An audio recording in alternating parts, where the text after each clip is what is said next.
Young Berhormat Bernard Dompok, Minister of Plantation Industries and Commodities Malaysia. Mr. Nagarayan, Deputy Secretary General of the Ministry of Plantation Industries and Commodities Malaysia. Your Excellencies, Mr. Jonathan Porritt, our keynote speaker, chairs, speakers and delegates, members of the media, distinguished guests, ladies and gentlemen. A good afternoon to you all, also from me, and welcome to Sabah, welcome to Kota Kinabalu. This afternoon, I would like to take the opportunity to talk with you about brands. As you know, I work for Unilever. Unilever is a branded consumer goods company which manages about 400 brands worldwide. Don't be alarmed, I'm not going to list them all. But I know some of them are familiar to you all. Every day, about 2 billion consumers around the globe use a Unilever brand. So we put a lot of time and effort into the quality of our brands and into the quality of our products. All this is just an introduction to say I come from a background where we know something about brands. The RSPO is becoming a brand in its own right. Over 5 million tons of production capacity has been certified since certification of production of palm oil against the RSPO principles and criteria started in 2008. That is over 5 million tons of crude palm oil and over 1 million tons of palm kernel oil. This deserves praise. Praise to all those producers who have gone through the effort of adapting their management systems and practices to get certified. And praise to all of those who are still in the process of changing their practices. Certified raw material is finding its way to the market in a number of different ways. Some of the oil is sold unbranded, undifferentiated, where the miller has opted to sell green palm certificates. Over 2 million green palm certificates have been sold. That is a real success.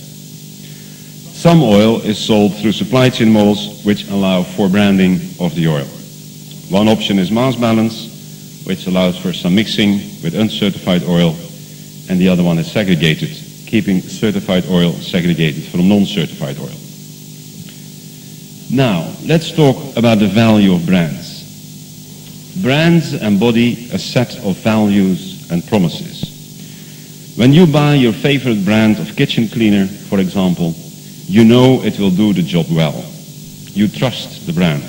You buy it over and over again.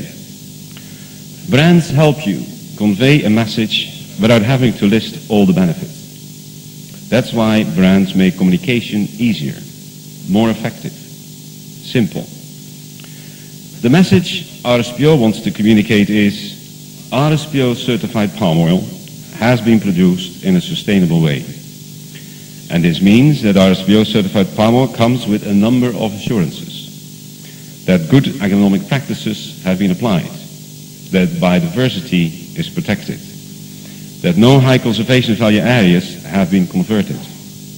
That free, prior and informed consent has been deployed to reach agreement with local communities. That proper working conditions are guaranteed. And so on.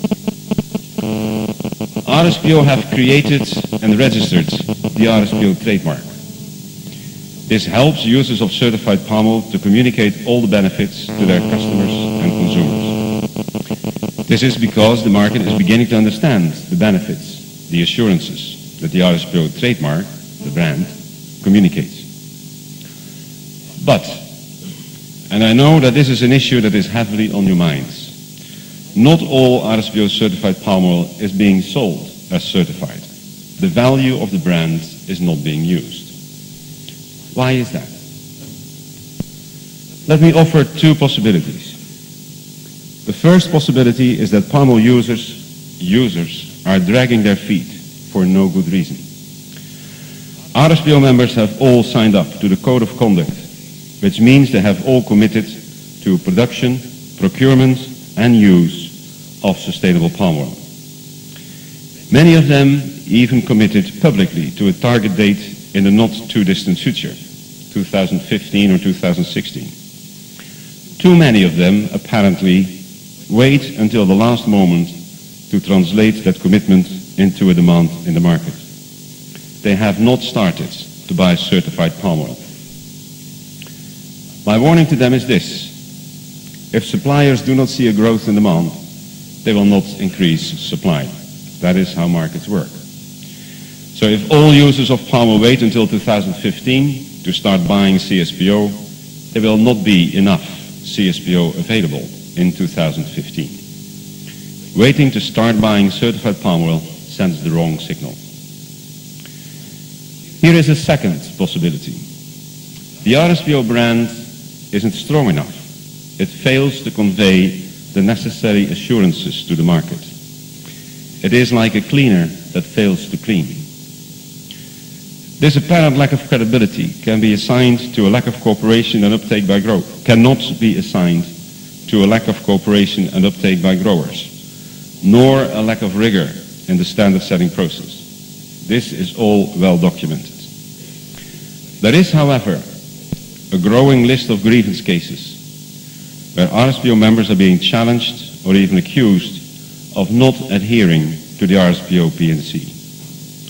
And although the RSPO grievance panel is doing excellent work in this area, it takes a long time for individual cases to be resolved, and new cases are still being added to the list. The reality is probably a combination of the two possibilities I have outlined. Both possibilities undermine the credibility of the brand. The first one, because it suggests that RSPO's own members do not put their trust in the RSPO brand. The second one, because some RSPO members are failing to provide the kind of assurance the RSPO brand promises. If the General Assembly agrees later this week, the RSPO's new vision, and it's already on the board behind me, will be RSPO will transform the market to make sustainable palm oil the norm. In order to realize that vision, all RSPO members have to weigh in. Along the palm oil value chain, all stakeholders have to actively and visibly participate in that transformation. An old African saying goes like this: if you want to go quickly, you walk fast and you walk alone. But if you want to go far, you walk with others. RSPO wants to go far. Ladies and gentlemen, I thank you for coming, and I wish you a very successful conference and walking with others to a brighter future. Thank you.